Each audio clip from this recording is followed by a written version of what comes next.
Okay, I'm not a small town girl. I'm definitely not from a lonely world, and I've taken many trains going to lots of places. Okay, now for my journey. I'm a Leicester girl, born and bred. So this is a home game for me. So it's meant to be an advantage. But actually, it feels like a disadvantage, and I don't want to let the side down. So why am I here today? I'm going to talk to you about the 3 R's and the importance they've had in my life. It says thriving. I'd say surviving in a male-dominated environment. And those 3 R's are resilience, respect, and relationships. And if you think about it, they all interlink. You need to have respect for somebody to have a good relationship with them. Okay, who am I? First things first, can we get my name right? It's not Sharon with an E, it's Heron with an S. I've had a lifetime of people getting my name wrong. So can we just shout my name out first of all and get it right? It's Sheron. Thank you very much. Okay, who am I? Okay, where do I start? My friends would describe me as a rebellious conformist. Contradiction in a term itself, but that's me all over. I'm not a feminist. I'm not a vegan. I'm actually pro-men, and I eat meat. I would describe myself as an independentist. I'll explain to you what that means as the talk goes on.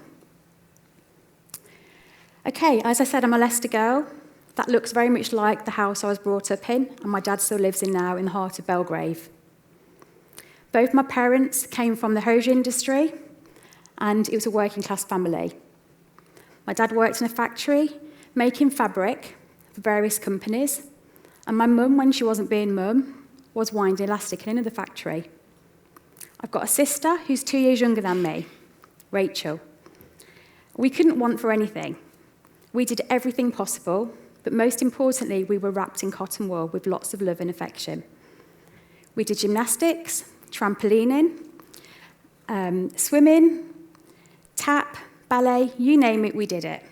And my sister was already showing signs of being really talented as a gymnast. And she went on from being at county level and then to national level. So everything was great. We had lovely holidays and we had a most loving family life.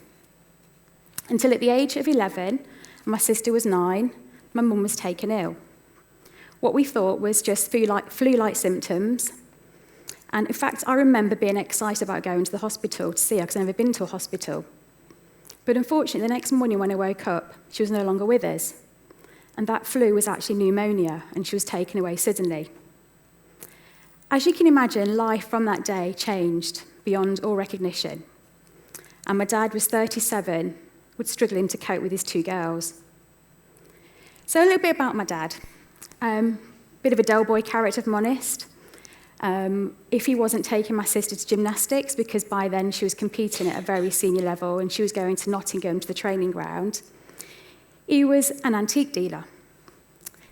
So I would witness these relationships he had with people where he was sort of buying and selling and trading his antiques. My nana was a market trader on Leicester Market, which we know Leicester's famous for. I'd also help her at the weekends go to rummage sales, which was like kind of eBay back in the day. So she would set us on a mission of something that she knew she could resell on the market stall, and we'd be there at the doors, and she'd say to me, right, Sharon, we're looking for, I don't know, pink fluffy jumpers. The doors would open, and it was like a greyhound chasing the rabbit. I would run in, knocking the old ladies out of the way to get these jumpers, and my nan would resell on the market. And I would help her on the market as well.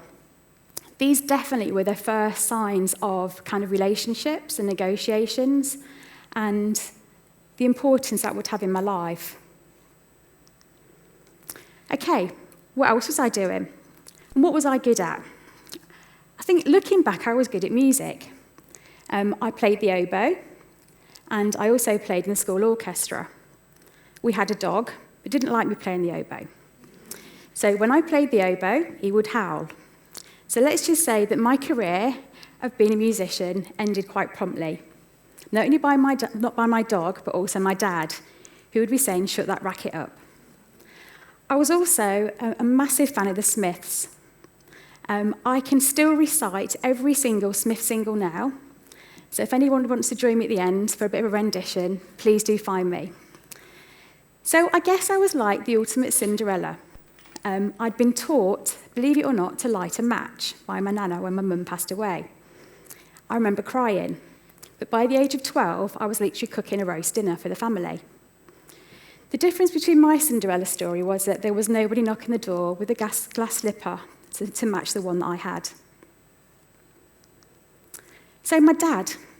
So if he wasn't ferrying my sister to Nottingham or working hard because he worked shifts, he was getting a lot of attention. As you can see, he had film star good looks, and the ladies really loved my dad. So this was a sign of, I guess, resilience for me, because somehow, despite my dad finding this really difficult and coping with these two girls, he did go off the rails, but I managed to stay on the rails. How did I do that? Well, I threw myself into work. I had 3 paper rounds at the age of 12. On a Saturday, I would clean the shelves of a local supermarket where there was fruit and veg. I worked behind a bar, and I went on to work in a bingo hall, actually on Belgrave Road. I loved it at the bingo hall. There was lots of old people there that would look forward to seeing me 4 nights a week, and they became a big part of my life. I went from making mushy peas to actually working out the prize bingo money and calling out the numbers. It was a big part of my life. I also met my husband there, and at the age of 19, I moved away from Leicester, which was really, really tough. I'd been ripped away from my family and what I knew to start this new life. But being with somebody from the bingo industry was actually really difficult because it involved moving around the country, and I went from Leicester to Stoke-on-Trent to Birmingham to Northamptonshire. And that in itself was really difficult because the friends I'd made, I had to keep picking my life up and moving on again. So at the age of 22, I was married.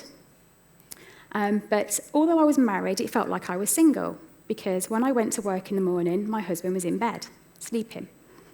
When I came home of an evening, he wasn't there because he was working. So we were like passing ships in the night. But what this enabled me to do was really focus on me and my career. And again, signs of resilience and relationships. By now, I was in a retail environment, and I'd worked my way up to work for a 1980s niche retailer as head of retail operations, which was amazing for little me from Leicester. So I've moved around, and then the biggest thing that happened to me was my daughter coming along as a complete surprise. Boy, did that turn my world upside down. But it was definitely the best thing that ever happened to me. So again, no family around me, just my friends, the relationships that I had. Those are the people that got me through. So unfortunately, this meant a change of career for me. A retail environment wasn't conducive with a small child, particularly with no family around me. And I didn't actually have to work, but I had to work. For me, it was really important. And I found myself in an environment, in a recruitment environment, transport and logistics environment, which I really enjoyed. I guess what I didn't see is a difference between men and women. I wasn't gender biased. When I was dealing with people, it was another person. And I learned to respect that. I learned to respect the fact there is a difference. I think some of the female traits had actually bypassed me as well. And I'd been used to the straight-talking male, my dad, that had brought me up. So I came into this industry, I guess, like a breath of fresh air. And I really, really embraced that. And the times I was a damsel in distress, and there was plenty, men were there to help. And in my experience, whenever I've asked for help, they've been there. I've never had to be alpha female. I've never had to play men at their own game. Instead, I've been straight talking and been honest, and I've embraced that. And throughout that industry, I've built up an incredible network of relationships and respect for people in this industry. So this world of aerials truckers became my home and what I knew. I worked really hard for this company, and unfortunately another R word came along, recession. This was 2008. Didn't understand what this meant and how this would impact me. But actually, if you think about it, recession means people stop spending, which means trucks stop moving. And unfortunately, the company that I work for fell foul of the recession. By this point, I was a single parent with a second child. So I've got two daughters at this point, but I'm now back living in Leicester. And I have a team of people around me that I'd built up over those 7 years. And what I had to do was make a decision whether I apply that knowledge, those networks, those relationships to another business, or was I going to do something for myself and set a business up? With the support of those people around me, I took the brave step to set up a business. Goodness, this was really tough. Some huge learning curves. Probably the biggest was my own confidence, and definitely the first 2 years, it got the better of me. I remember holding people in a professional capacity in high esteem and thinking they were better than me. And when they gave me some advice that I perhaps didn't agree with, I would just take it. But what I actually learned to do was to challenge that and to ask questions. And it's really, really important to ask questions if you're not sure.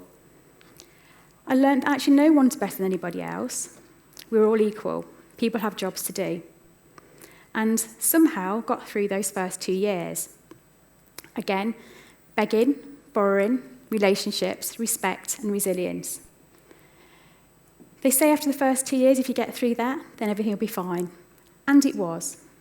Don't get me wrong, any business is really difficult, and there's lots of curveballs.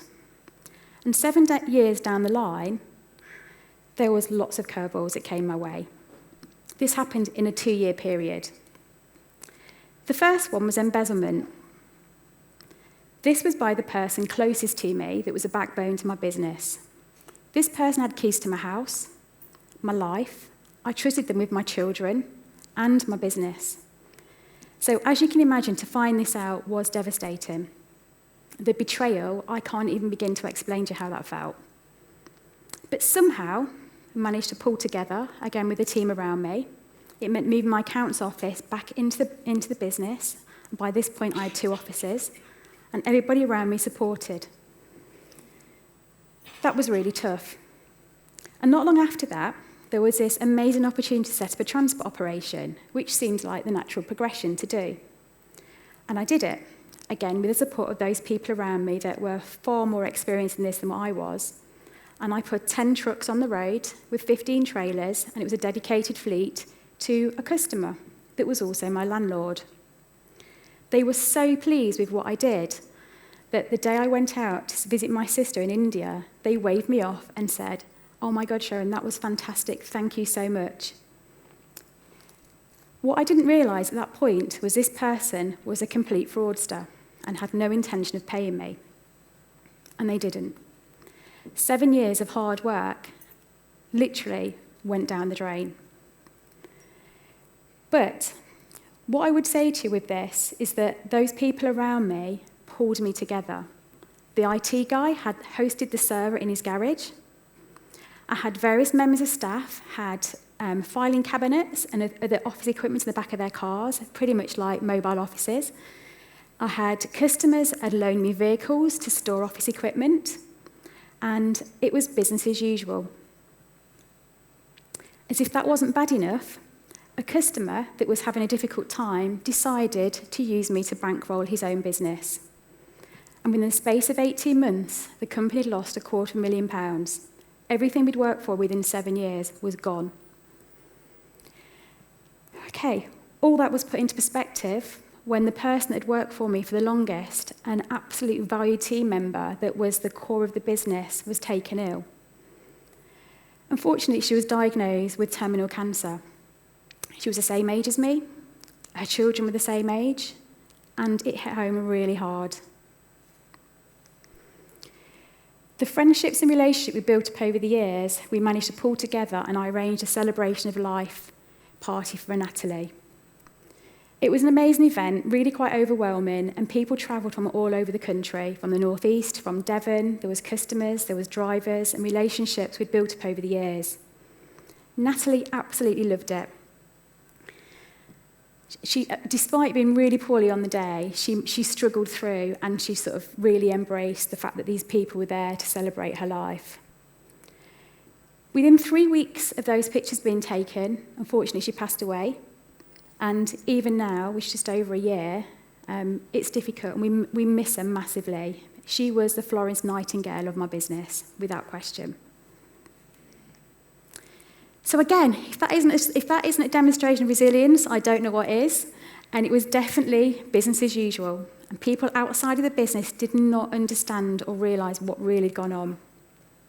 What wasn't as usual was me. I had lost respect for myself. I'd made some really bad choices in relationships. And my resilience was at an all-time low. Okay, what did I do? This is where the independence bit comes in. Doing something for yourself without relying on others. So despite what I'd been through, I have a fairy tale outlook on life. Maybe watched too many 1980s rom-coms with the Empire State, with the love art flashing on top. I still had that dream. But I realised that if I wanted to do that, I had to take myself. And I did exactly that. I booked myself a flight to New York. Didn't know what I was going to do, but I knew I had to take this journey. Not only did I take this journey, I ended up in a short film called Rush Call Clown. And I gained an IMDb accreditation. I actually did. Not only did I do that, I ended up accepting an award that the film won on behalf of the director in London and went to a red carpet celebration, which was amazing. So what did I learn? I learned about myself. I was able to reflect and understand what I'd been through, and that I didn't need anybody else to make me happy. That's something that I had to do for myself. Okay, so throughout those difficult times, I kind of knew. I could feel it in my stomach, but I didn't trust it. The trip to New York definitely helped me do that. And I remember looking back and people saying to me, Sheron, that seems too good to be true. Well, actually, it was. So what I would say to you is don't underestimate the power of your gut feeling. It is so powerful. If it seems too good to be true, then it usually is. I'm proud to say I've got through that difficult time. I've now got 4 businesses with a multi-million-pound turnover. If I can do it, so can you. Okay, in summary of my journey, okay, we'll go back to these 3 R's that have been so important throughout my life. The first one is respect. I don't honestly think that one person sets out to upset another. Things get lost in translation. What's really important is that you find out why and you get to the bottom and have a 360-degree view of situations. Relationships to me have been absolutely key. From those early relationships with the old folk in the bingo, to my work colleagues, to my friends I've moved around the country, to the business relationships that are absolutely vital, they really are. To resilience. I think I've demonstrated resilience. When things are tough, get back up and never give up. Thank you for listening.